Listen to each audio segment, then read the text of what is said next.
Hi there folks, welcome to another yearly roundup where I give my reflections on how the channel has done this year and just share some kind of behind the scenes stuff, some thoughts on the content that we've put out.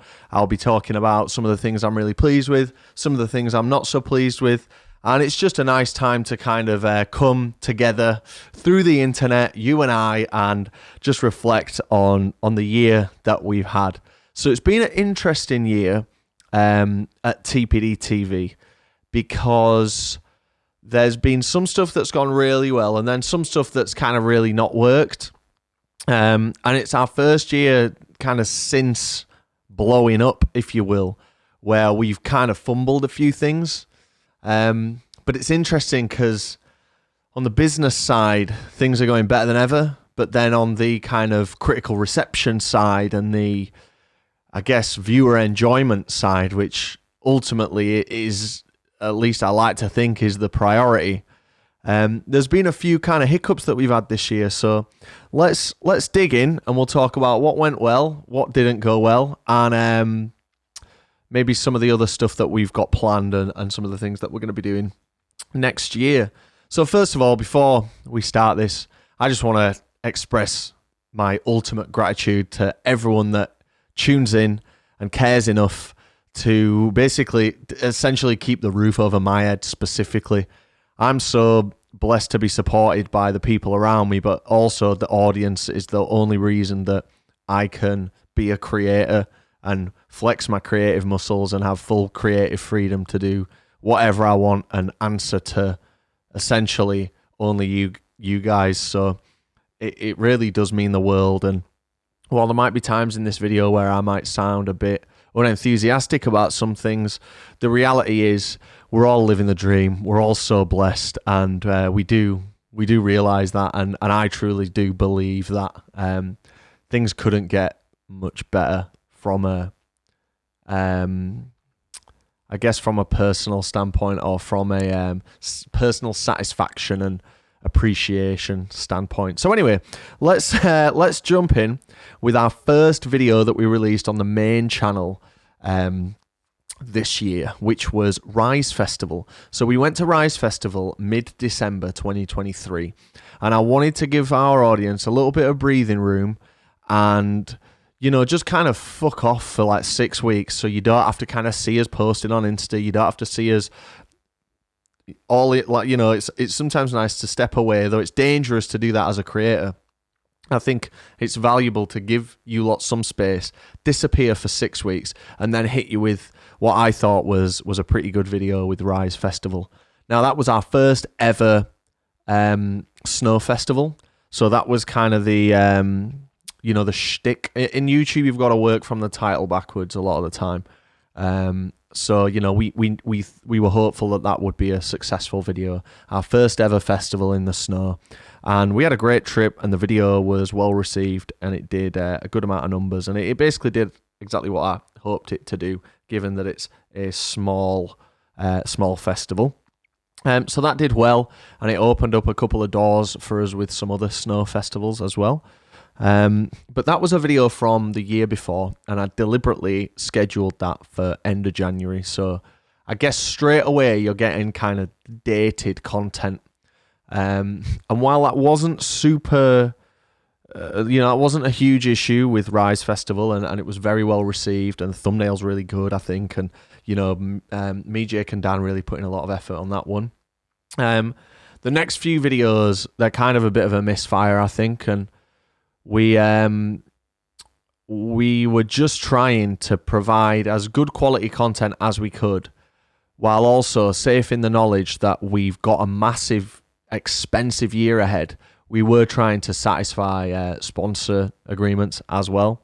So what we were doing is we were putting out content that we kind of deliberately sat on and banked, because we never want to be in a position where we're scrambling for an idea for a sponsor. That's how you end up with stuff like the Caledonian Express video, where it's a real reverse engineered sponsor idea into a video. So what we wanted to do is we wanted to build a little bit of quality content under our belt to then release when a sponsor does say, yo, have you got a slot for us? we want to pay you, and we can be like, actually, yeah, we've got 4 pieces of content that we're sat on. So throughout the next kind of 3 months, we released an Amsterdam trip video where we went to see Post Malone, and that video actually did really well considering what it is, our 7th trip to Amsterdam, and I was pleased with that one. But then we released something called the Triple Threat Festival Weekend, which was filmed a year prior, where we went to 3 small festivals in one weekend. Then we released a tribute festival video from almost 2 years prior. And then what did we do after that? Oh, so it's just those 3 really that were kind of backlog content put out to, obviously geared to, if I didn't think they were main channel worthy, I wouldn't have put them out on the main channel. But to be totally transparent with you, we got to play the game, and it was to get some cash in the bank as well as to entertain you, because we had a massive trip coming up, and obviously we knew about these trips, but you guys didn't yet. And now looking back, you probably understand why we needed to drop these kind of banked pieces of content. And they did well. I'll say they did okay. They didn't meet my criteria of what I deem a success, which is 100,000 views in the first week. That's what I've come to expect, and if I don't do that, then I consider the video a slight disappointment. And then we had another sponsor come through with, again, a payday that we couldn't really refuse, but we didn't have a video idea. So that's when we decided to do the 24 hours trapped in a Wetherspoons. And the video has actually performed okay, but it's probably my least proud of video of the whole year in terms of a single project undertaken, not including like a B-sides video or something. Just because it wasn't super fun to do. It wasn't super creative or innovative, or didn't really help me stretch my creative muscles in any way. But it entertained 120,000 of you, and it got us some cash in the bank as well, which definitely helps. And we're not solely focused on earning. Like, that's never been the thing with us. We've always prioritized entertaining, but in the pursuit of trying to push our own content further, the fact of the matter is sometimes we just need a little bit of cash stockpiled, and when I say a little bit of cash, I mean a hell of a lot of cash stockpiled. And that's why this year we did some of these kind of videos where it was like just paydays. So I hope you can understand and appreciate, as a full-time creator wanting to push the boundary and achieve more in the heat of summer, that in some of those off months, we need to do that. Now, we tried that last year by releasing festival videos throughout December, and that just didn't work either. They were backlogged festival videos. We had Puckleport, we had Electric Picnic, we had Lollapalooza, and we had something else, and they just didn't land. Like, they didn't meet my personal criteria of what a success is. So I think what we're kind of realizing is we are very seasonal, and I can promise you in the heat of the season for 6 months, you'll be getting only stuff that I consider real top tier. Whether you consider it that or not is another story, but I'll be the first to admit that some of these early videos this year were a little lackluster. But you can't win them all, just most of them. Then we step into our first festival of the year, which was Country to Country. Now, we wanted to go to the one in London, but it was very financially responsible of us to go to the one in Glasgow, which meant I think the video was a bit less interesting, but it was 3 times cheaper to produce. That's just teetering up to 100,000 views now, just as we come up to maybe 11 months. So, as you know, by my God, I can't even think of the word. As my kind of parameters, my goalposts, that's not been a success, that video. But it was a fun little weekend, and we had some new experiences, and we did enjoy it. I think with Glasgow, a city that we've been to so many times, especially on the channel, we've shown you it for years now, there's only so much mileage we can get out of that. And we released that in March, and it was all right. It did okay. But then our first kind of big, great video of the year, which was something that cost us an arm and a leg, and part of the reason why we were doing these sponsor deals throughout like February, Tomorrowland Winter. Tomorrowland's our second biggest viewed video of all time, and we wanted to do a sequel to that, and Tomorrowland Winter made so much sense. We made a lot of mistakes in booking Tomorrowland Winter, and that impacted the video in a funny way, and I think it made the video in some ways better and in some ways worse. By staying so far away from the actual festival site, it meant we couldn't really experience all of the festival, and looks like we missed most of the best bits of the festival. But through the struggles of and the frustrations of that, I think the video ended up more entertaining. It did really well. It's got 200,000 views, which is our highest viewed snow festival. And something frustrating with this, and the reason we talked about this a bit later in the year in another video, is we were in discussion with accreditation, and the line just went dead. So we bought the tickets for, I think, the tune of about £3,000, and then we got accredited. So it's like that money's just kind of didn't need to be spent. That's part of the frustration of running this. Tomorrowland Winter was one of those where, in the moment, you struggle. It's tough. You're not having an amazing time. As soon as you're back and the dust is settled, you realise how fucking good it was. We've all expressed interest in returning to Tomorrowland Winter, and I absolutely wouldn't say no. And then after that, we had another snow festival with Snowbombing, and we did deem this to be the best one of the 3 winter festivals that we'd been to. Though, I do wonder if maybe Rise could beat it out, because Rise is just as good, and maybe recency bias was factored in for Snowbombing. Snowbombing was excellent, and we got to spend some time with some of the creators, like Robbie and Jack and Becky, and we got to spend some time with, that was one of the ones this year where we were like flown out and looked after from end to end. And I want to give a big shout out to Jamie from Zeitgeist, who has looked after us at several events, and just a really fucking sound guy. He's the dude that got Mary on stage with the fucking wombats, and he's a great guy, and hopefully we can catch up for a drink soon, mate. I know that we're both very busy, but I appreciate you sorting us out for Snowbombing, and we would love to return. It was good fun, great company, and definitely like the biggest scale in terms of stuff to do at a snow festival. Like, it won there. It was less cozy than Rise, and it was less impressive production-wise than Tomorrowland Winter. But it was also an outstanding value if you buy any tickets, and the town that it was in just had the most going on. And then that was it for snow festivals. And then we had the next week, Coachella.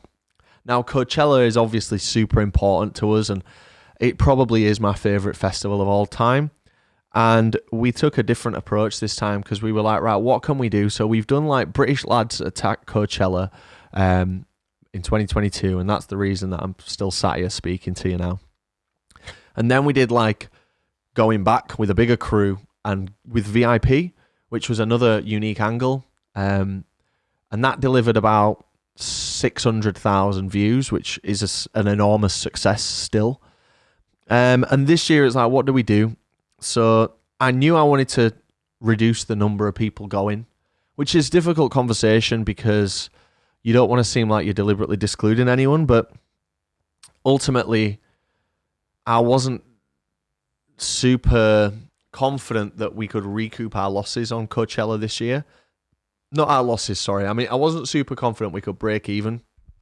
And I came up with a concept of how cheap can you do Coachella? And I really believe in that concept, because I think Coachella, we've even advertised how expensive it can be, but it can be so much more affordable. And this year, I really wanted to show everyone that you can achieve this, you can do it. Like, if you're some like fucking loser like me in Leeds, like, you can go to California and go to Coachella, and it won't cost as much as you think. And it's the first year we went with a heavily stylized thumbnail as well. And I think both of these things worked in our disadvantage, and the Coachella video did half of what last year did, which did half of what the year before did. So our Coachella returns have been diminishing. I also fucked up, and I truly didn't mean to. And anyone that knows me will tell you how bad I am with numbers. But when I was working out like the top level figure to show you how affordable Coachella is, obviously we had accreditation. Like our tickets were well, they're not free, but they're in exchange for an amazing bit of marketing that me and the gang can produce. But obviously I knew going in to Coachella that like, okay, I'm not paid for my tickets, but I still need to factor in the ticket cost to the overall cost so that you're getting a realistic expectation of what it costs. And when I was doing the calculations, what I was doing was I was taking everything that we spent, so the flights, the RV cover, like everything, and then dividing it by the number of people there, which was 5, to get like the total costs. So total cost for flights, total cost for accommodation and stuff, total cost for like spending, and then divide that by 5 to get like the per person cost. And where I fucked up was when I added the ticket price in, I added the general admission ticket price, which was the right thing to do, but I only added 1 ticket onto the sum before dividing by 5. So the actual amount that I'm there saying you can do Coachella for is actually about $300 to $400 off. And I was really disappointed when I found this out, because it looks like I'm saying Coachella's easy to come to because, you know, people, because the general kind of consensus was you're saying Coachella's cheap because you can go for free, which was absolutely not the case. And I tried to build that into the maths and I just fucked it up, and I should have sense checked it, and I apologize. And I was very apologetic in the comments, and I put a correction on there. Getting this Coachella video out was one of the hardest videos I've ever had to produce, because working with the sponsor that we worked with, they're an amazing company to work with and a company we believe in, but they're very strict with their guidelines, with their approvals, and they'll often be like 6 to 7 rounds of ad approval. So obviously we leave Coachella and everyone gets to rest or enjoy a bit of me time, and you saw this at Burning Man. I've then just got to, and it's my job, it's fine, it's what I signed up for, I'm blessed to do it, but I've then got to make sure that video goes out the next Sunday, fully approved, fully AdSense, fully monetized. It's hard work, guys, and it was tough, for sure. The week after, we went to Stagecoach, and this was like a victory lap. It was like, let's get everyone out to America. Let's get Ben on the flight. Let's get Bridie out. I wanted Bridie to come to Coachella, but he couldn't make it work because of time. So we got Bridie. Who else joined us? Bridie, Dan, and Ben joined us for Stagecoach. And we produced a video that I'm so proud of. And I think it's possibly the best festival video we've ever made. Now, numbers-wise, it doesn't necessarily reflect that. It's got 250,000, 250,000. What an amazing number still. But I just think if you're a TPD TV fan, and you could, or if you're trying to get into TPD TV, or someone's recommended the channel, that's the video to start on. It's got everything. It's got a great crew. It's got great dynamics. It's got great coverage of the event. It's got everything. I was so proud of that video, and it felt like a real win for this kind of stupid fucking thing that we've built to pay for 8 of us to be in the sunny California desert for a week. It was a real victory lap, and I'm so grateful for the experience and for the piece of content that we got out of it. And then the week after, we had, admittedly, a couple of freebies, in the sense of we've got loads of extra footage from both Coachella and Stagecoach. We've got 2 sponsors that want to work with us. And once we've done like something like a Coachella and a Stagecoach, we're racing to break even. We're not racing to make a profit. We're racing to break even. So if a sponsor reaches out and we've already got a load of unused footage, it makes sense to release those lower profile videos from those events, and they're always 100% new footage, so you are getting quality stuff. But you know, the stakes are much lower, and the Stagecoach B-side, if you will, or kind of second video, is one of the one of the worst performing videos on the channel this year. It's sat at 80,000 views, but in all honesty, it doesn't matter because it did what it needed to do. It satisfied the sponsor. It gave you lot some entertainment. It might not have been as high level as the original Stagecoach video, but it gave you something to enjoy, I hope, on your Sunday, and it helped us race towards that even zero that we wanted to get from these trips. And I don't want to talk too much about money because, or at least specifics, because it's simply, it's not appropriate to ever talk about that kind of stuff as far as I'm concerned. But financially, the channel's done really, really well this year. And even with some of the frustrations and concerns and blunders that we've had, it's actually been its best performing year. And that just fills me with a lot of hope and a lot of gratitude. So as we're racing towards breaking even on all these things, I'm pleased to tell you that we at least did that for everything. So blessed and so grateful. Up next, an incredibly expensive trip, EDC Las Vegas. This was daylight robbery. This was the Tomorrowland crowd telling us to go to EDC, like they've been telling us to go to DEF CON 1, which we will be doing. And it's a funny video. I think EDC was something that was really difficult to enjoy in the moment just because we got the schedule so wrong. A lot of this is down to us, but I make no apology for that because, like, while you might say, like, or some people are like, you guys have no idea what you're doing, like, you should have researched EDC before going, and known, like, that everything was happening at night. And the fact of the matter is, we did research it, but we don't have a lot of time because, Raz is working full time. So we don't have, like, 2 days to level out beforehand after landing to sync up with the time and stuff. We literally have to land and go to the event. So that's why we were so shattered, but it made a funnier video because of it. And for every mistake we made by not showing EDC in its true form, I think we benefited from just showing, like, we're so fucked and kind of useless in the best and almost most deliberate way. EDC didn't have a sponsor, which was a tough one because it cost us thousands and thousands of pounds. But I'm really pleased with the performance of the video. It's on 360,000 views, so that's probably like a top 15 performer of all time. And then we kind of flexed into the kind of more standard stuff, so like a slam dunk. And we got a little bit of controversy on our slam dunk video. And the truth of the matter is, like, look, I like slam dunk, and if I'm going to slam dunk just as a ticket holder, I can't really fault it. But as a creator, when you want to innovate and you want to push yourself and you want to deliver something to your audience that they've not already seen 50 times, there's only so much you can do whilst still doing festivals. And by doing a festival like Slam Dunk, it was very hard because there's nothing to do there aside from watch the bands. And we weren't crazy on any of the bands, really. So we did get a bit of flack for kind of losing interest during Slam Dunk. And I'll be honest, like, we did lose interest. Like, there was just nothing for us to do there. And I mean this with no disrespect to the Slam Dunk crew, because, some of them are personal friends of mine that I love to bits, but they're not making a festival for content creators to cover.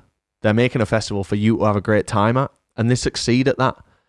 But what they don't succeed at is giving me a product to really flush out and deliver. So we'll see if we do Slam Dunk again. The lineup this year is incredible, so I'd love to actually do it personally, but I need to be able to justify it from a video standpoint. Then we went to Rock Im Park. Rock Am Ring was one of our best performers last year, and we had a great relationship with the organisers, and we loved Rock Am Ring. So Rock Im Park seemed like the logical next step, and we had a great time. It was absolutely class and one of our favourite weekends of the year. And again, it performed really well. These mid-European festivals, you generally expect them to do between 100 and 150,000. And this, last year's did 300,000. This one's on 200,000. So big numbers here.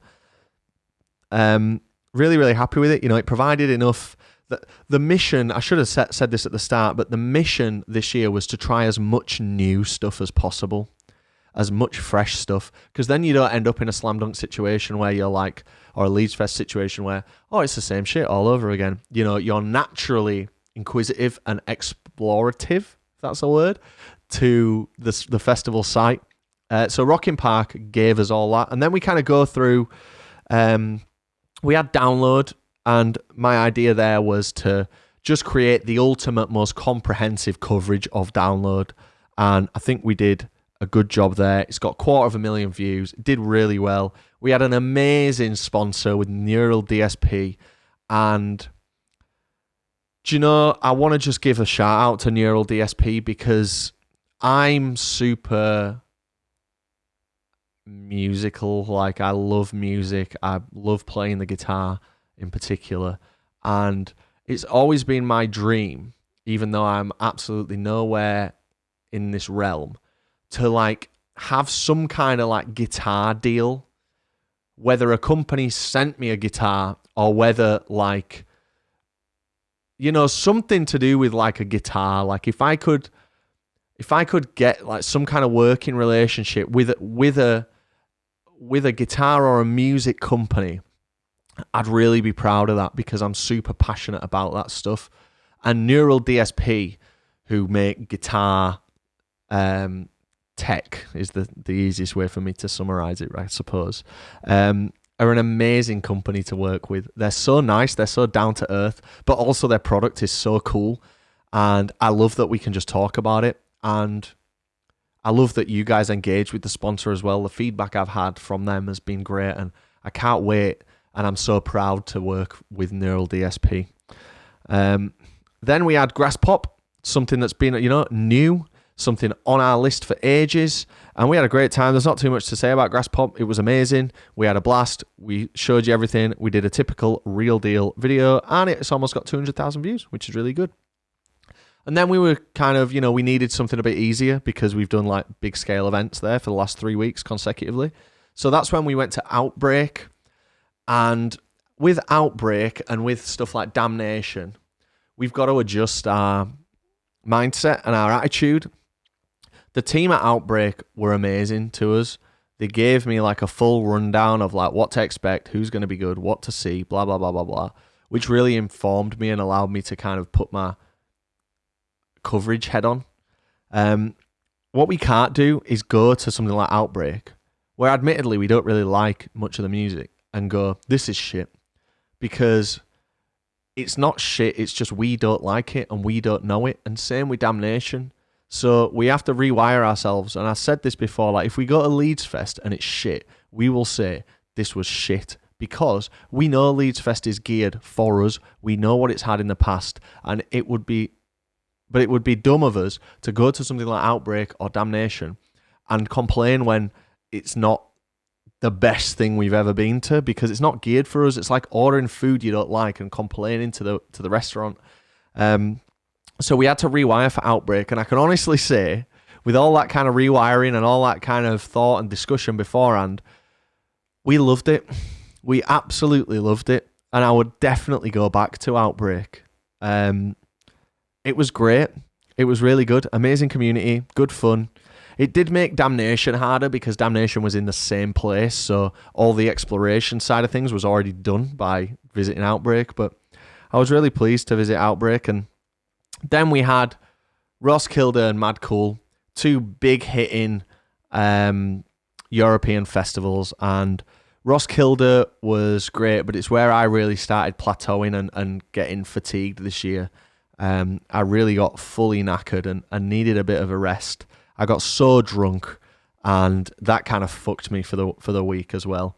And it was a pretty mid event, to be honest. It was all right, but it's not something I'd be eager to rush back to and cover. And then we did Mad Cool straight after, which was kind of in between. It was like almost the rest I needed, but it was still very taxing because we're staying in a hotel, which made it like, you know, infinitely easier.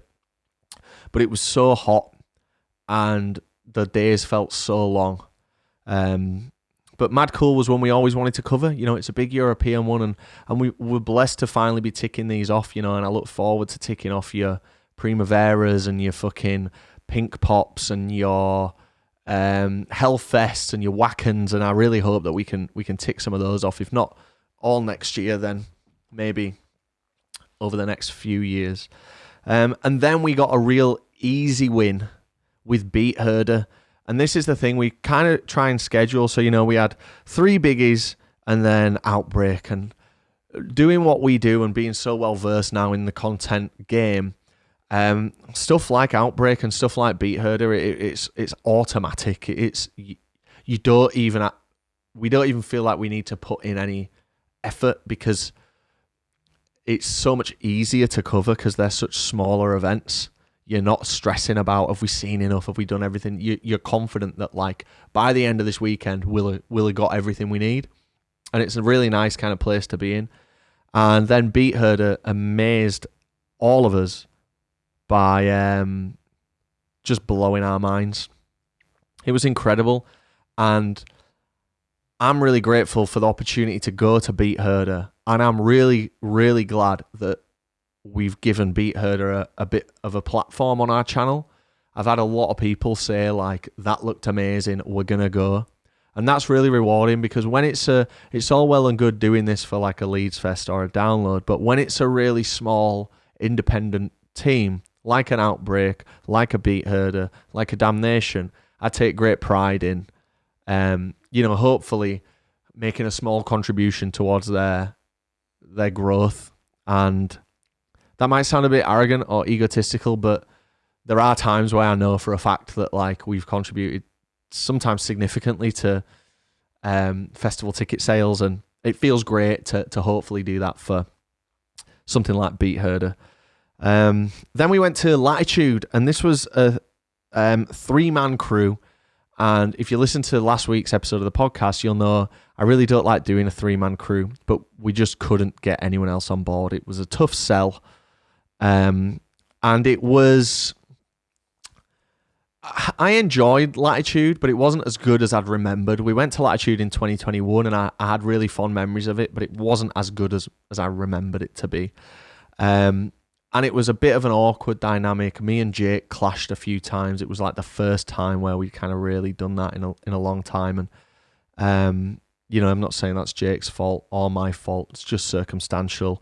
And Dan was working, so Dan was absent for a bit of the video. And it delivered the numbers we needed it to do, but I really wanted to attack Latitude with our new format that we've kind of come up with since 2021 when we last went, and really try and be super positive about it. But in reality, it just had too many kids there. That's why we sold it as it's a great first festival, and I suppose it is. The issue with us from being up north, it's fucking impossible to get to, man. We stayed in the sticks, and it was me and Val and Dan spent the night in this fucking shed in someone's garden, and I've got fond memories of that. But all in all, I'm happy leaving Latitude now for a good few years. Up next, we had Why Not. Now, I feel a bit bad with Why Not because there was nothing bad about Why Not whatsoever.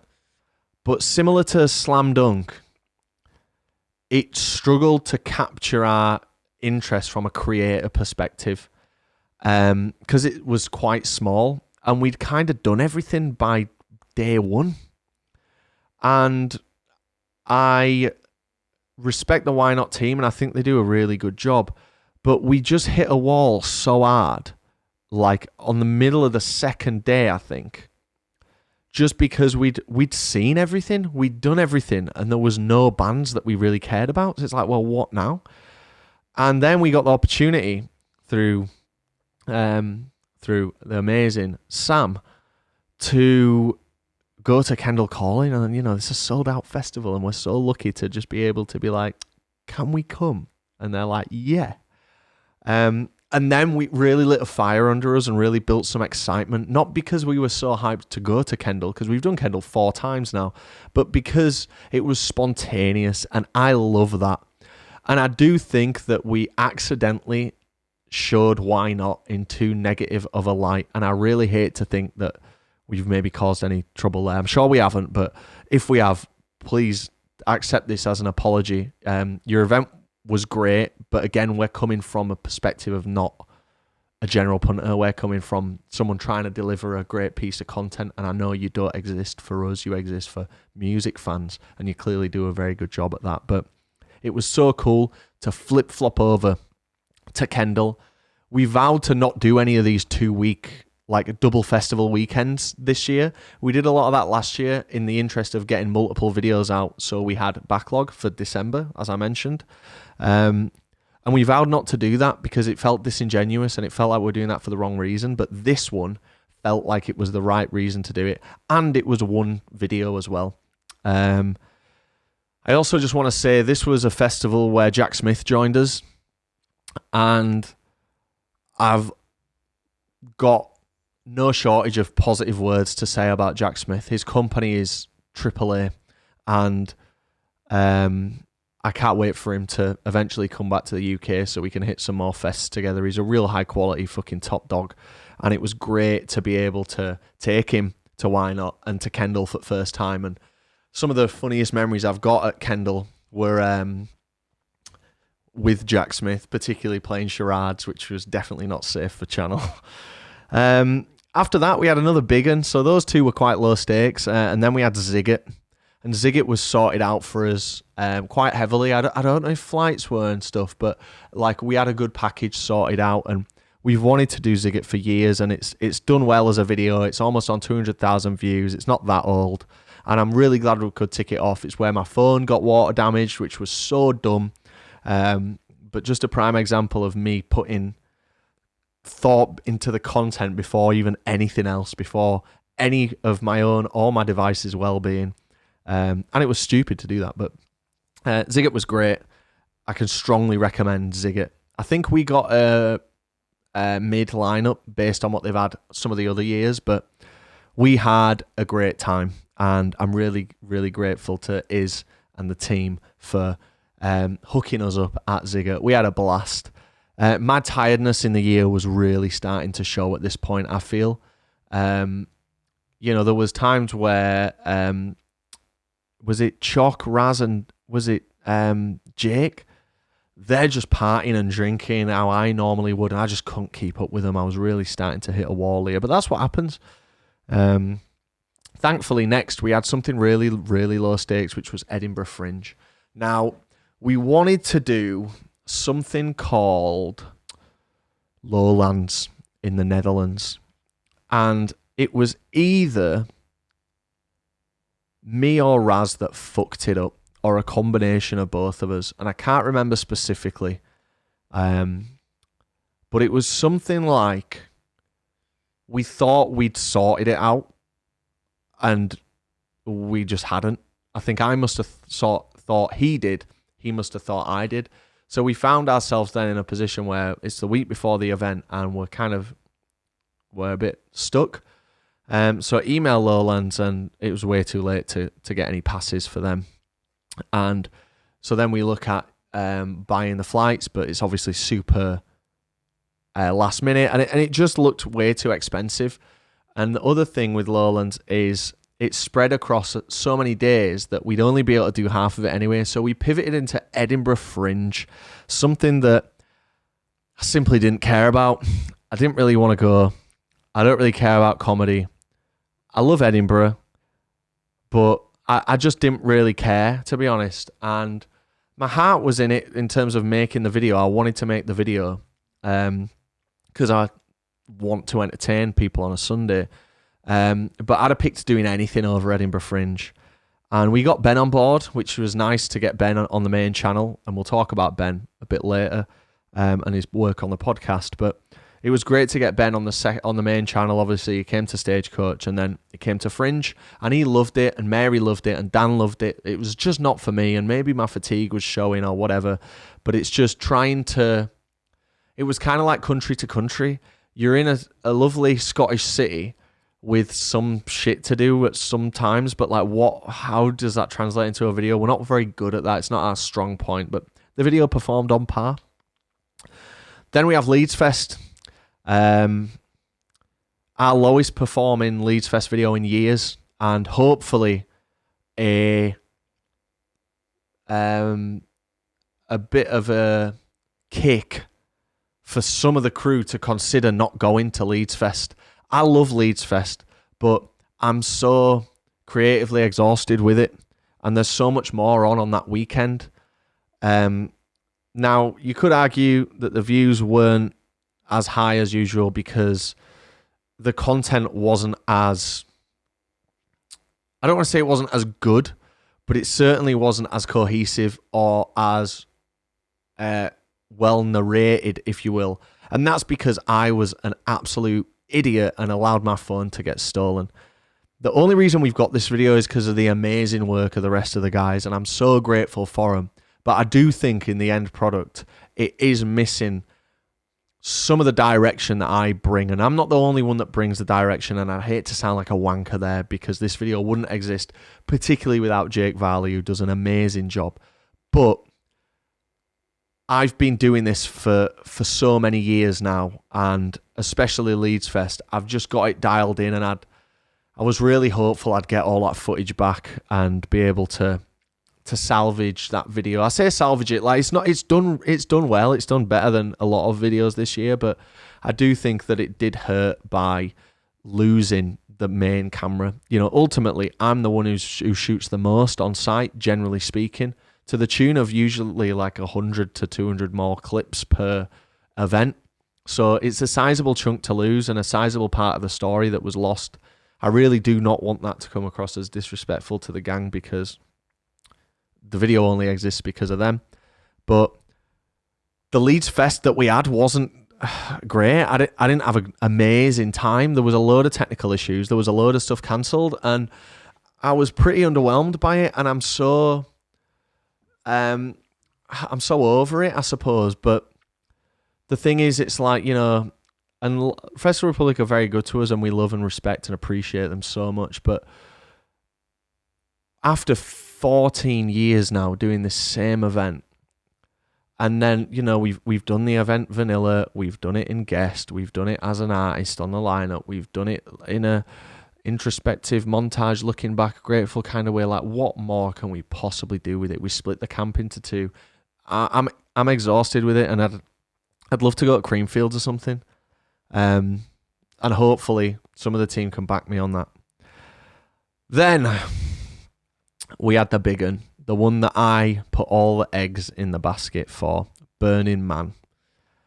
Burning Man was my big plan from the start of the year, and I really appreciate the crew that put faith in me with that idea. I said in our Q1 meeting that we have in January, you need to trust me. I was right about Coachella. Burning Man is the next step. And everyone was on board, almost everyone. But and I just want to say I'm so glad that you were, and I appreciate the memory that we made at Burning Man.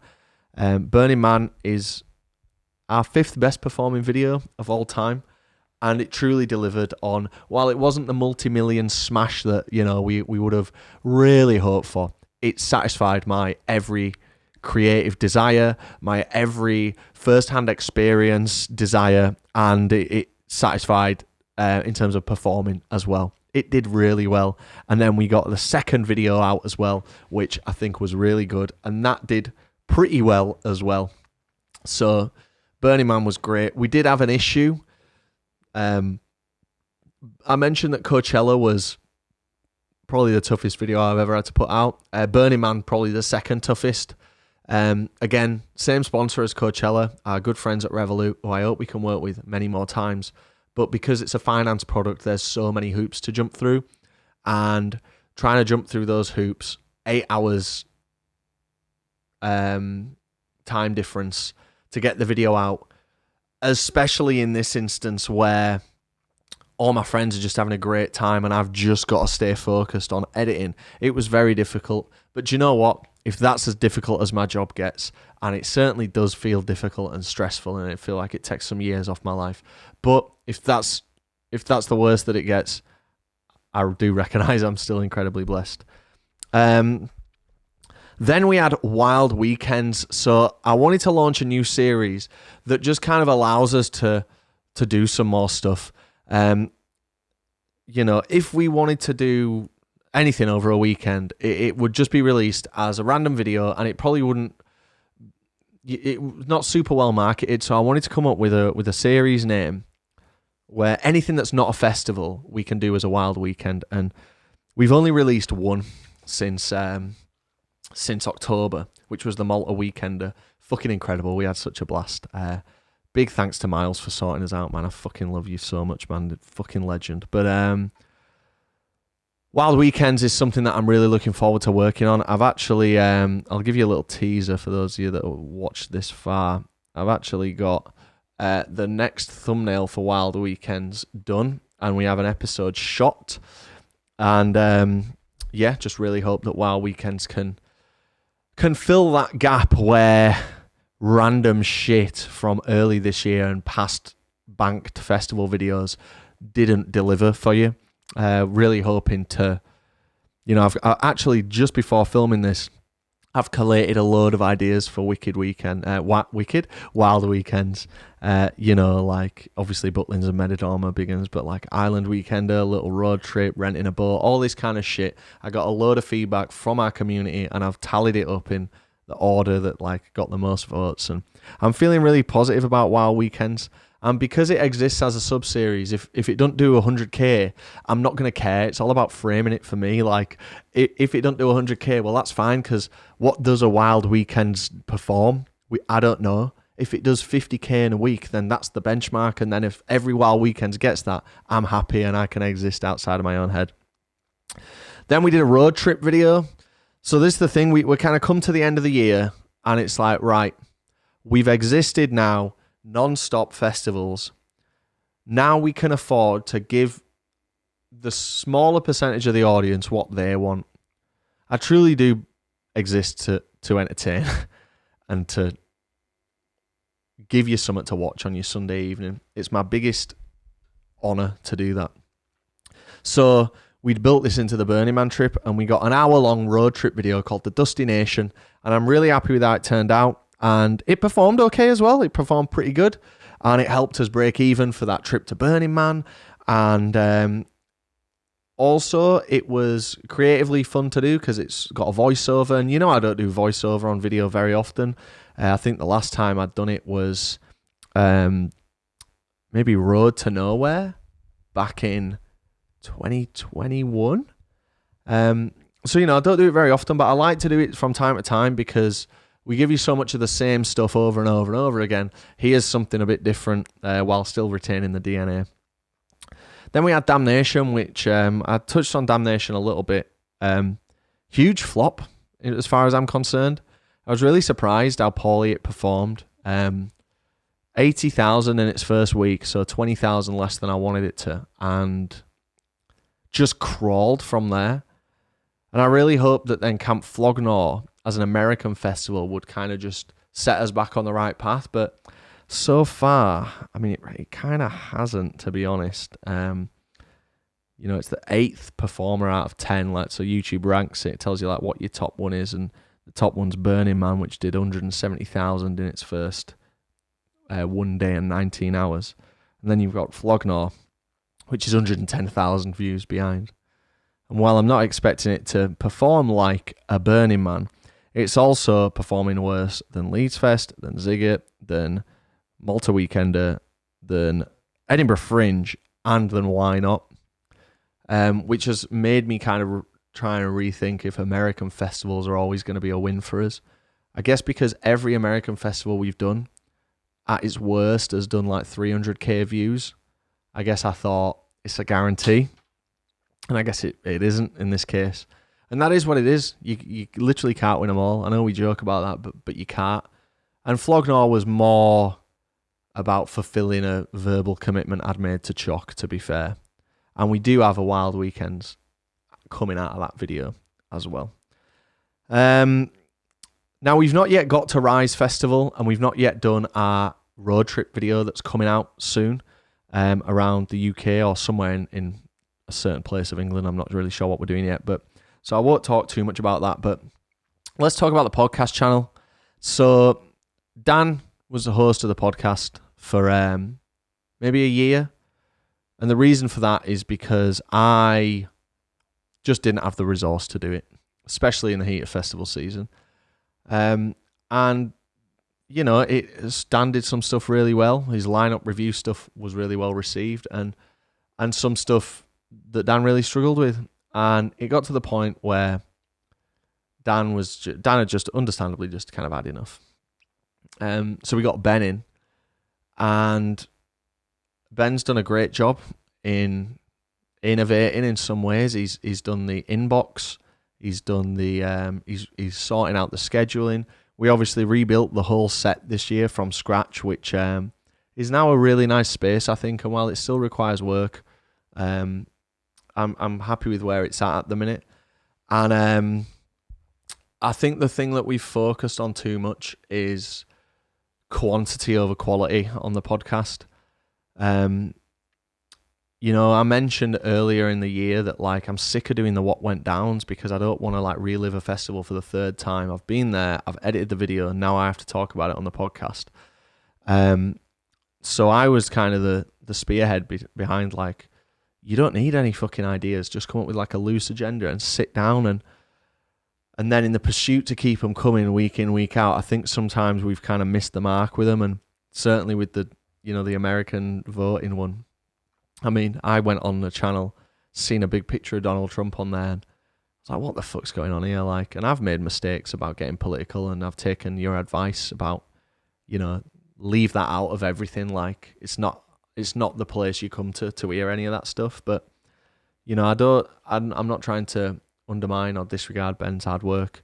I think through his hard work, we've reached kind of a stalemate where maybe just talking a bit too much about stuff that we shouldn't be talking about or that we've got no idea about. And I hear your feedback, and I'm going to kind of step in as a side, like a consultant almost, I suppose, on it. And what I come up with isn't always right, but I think a combination of reducing the output a little bit until we've actually got something meaningful to discuss, and maybe not just having all the onus on Ben is going to be helpful. And also, Ben doesn't necessarily need to be on everyone. I know people love Ben, and obviously Ben's one of our best mates, but there's some things where it just don't make sense, where it's well, why are we having this podcast with Ben when Ben didn't attend this event or that event or something? And it was working really well when Ben would watch the video that we'd release and then quiz us on the video and what happened here. But understandably, Ben doesn't have time for that. He's got loads of stuff going on. He's got real life going on.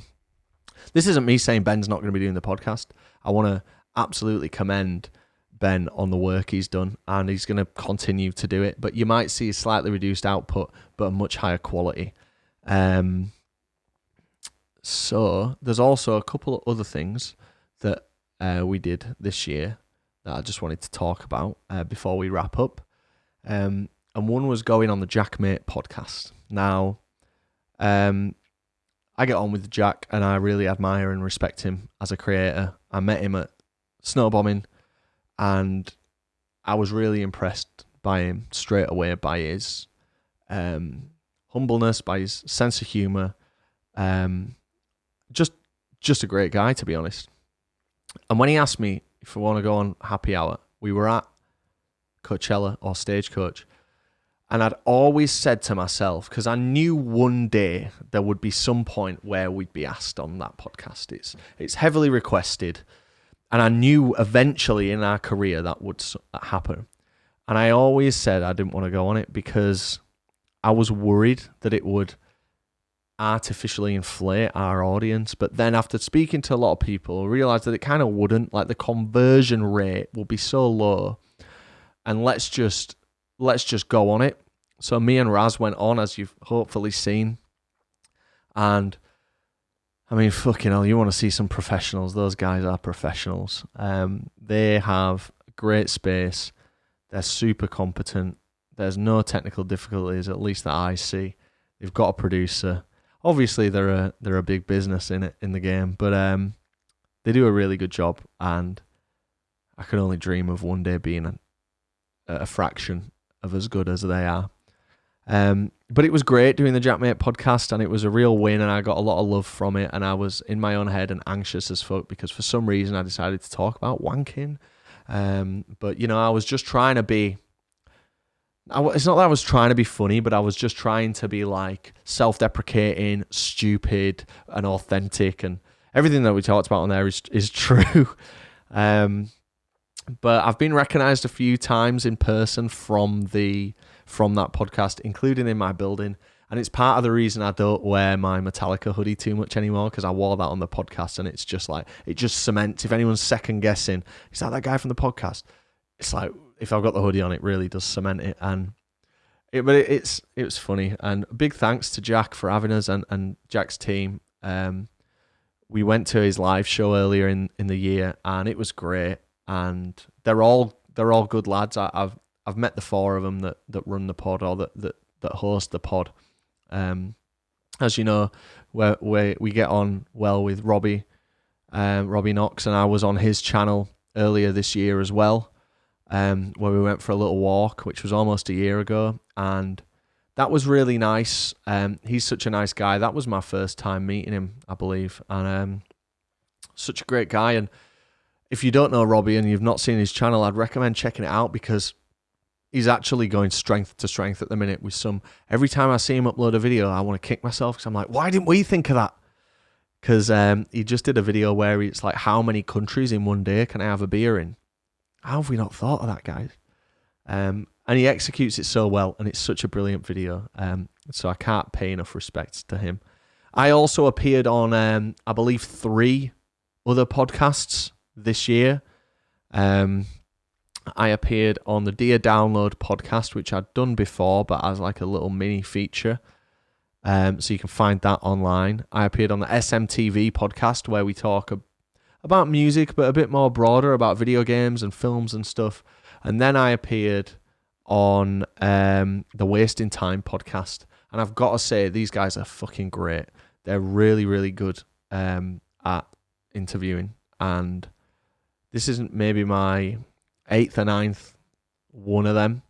And they were probably the most impressive interviewers that I've dealt with. So I recommend checking them out, and all those channels and media crews that I just mentioned, I'd strongly recommend. That's about it, really, in terms of reflecting on the year. I want to, once again, just express an amazing...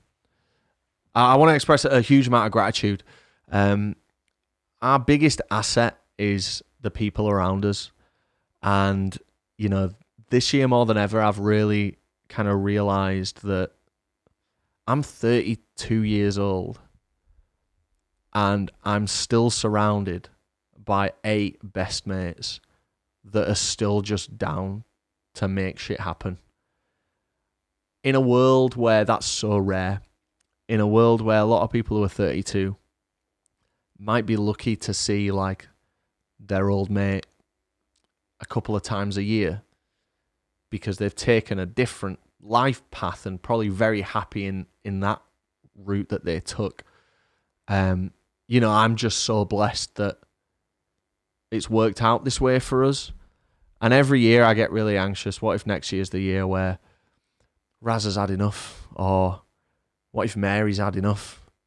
But they honestly give me no reason to be anxious like that, and we're always just kind of focused. We always want to have a good time. We always want to smash it, and we always want to do you proud. And I really, really am so grateful for everyone tuning in to TPD TV. It's so mental that I get to do this as a job, and I'm really, really grateful. This year we've received more criticism and hate than ever. And it's something that I'm not great at dealing with, but I've certainly got a lot better. And someone that's really kind of helped me with that, and they don't know this, is Jack. Not Jack Smith, Jackmate, because he gets tons of hate. And he just takes the piss out of it. And while I'm not quite confident to do that yet, it's made me realise how, and I'm not talking about criticism. Criticism's fine. but like particularly around the Jake Varley situation. Now, it doesn't take much investigating to determine that me and Jake are still best mates. But there was some stress and some big points of contention this year between me, some of the other guys, and Vals, and it does stem from Burning Man, and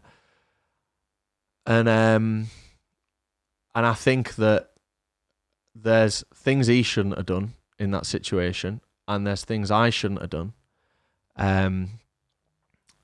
But what I really realised, and what's really helped me with dealing with like any kind of hate, is how wrong so many people online got that situation. Because, and I said this on a podcast, and it's like, you can't blame people because they're only going off like the information you've given them. And if we've not given them all the information, they're going to then just come to their own conclusion. And this year was the first time where we kind of had like an internal drama like that. And it was so good to just get past that. And everyone's great right now. And we will continue to be. But I think if we'd have done some things a bit differently, then none of that even had to reach the audience. But the majority of the audience that was yapping about it was just totally fucking incorrect. And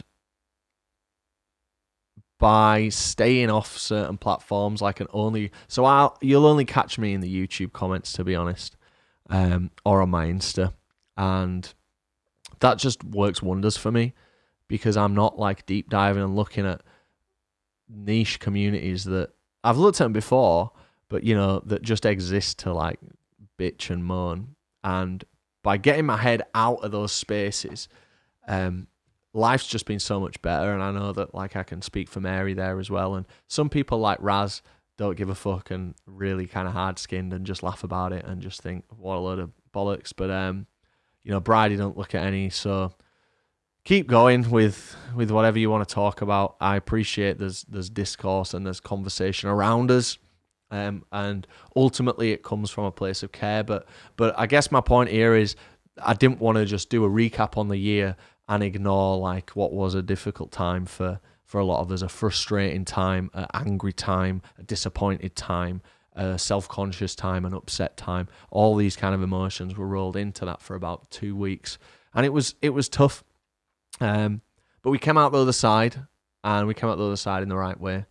And you know, for every 10,000 positive comments you're going to focus on the negative ones. And I'm really getting into a good place where I'm caring less about that. And it feels amazing. And the only reason I can do that is because so many of you out there are either sharing the love or offering constructive criticism. I'm all about the constructive criticism, and I'll listen to it. And sometimes I'll dismiss it, and sometimes I'm a bit hot-headed and I'm a bit kind of rapid fire on a response. But it does go in, and I do appreciate anyone that cares enough to try and advise or suggest things, because we're so far from perfect and we've still got a lot to learn and a long way to go. That's it from me. Thank you so very much again. I love you all. I hope you have a great December. I'm feeling particularly Christmassy this year, which is cool. And I never really felt like that before, so it should be nice. I love you and leave you. And thanks so much for tuning in. The next couple of episodes of the pod will be shot away from this location, and we'll be talking about something that we all care about. So thanks so much, and until next time, love you and leave you. Bye-bye.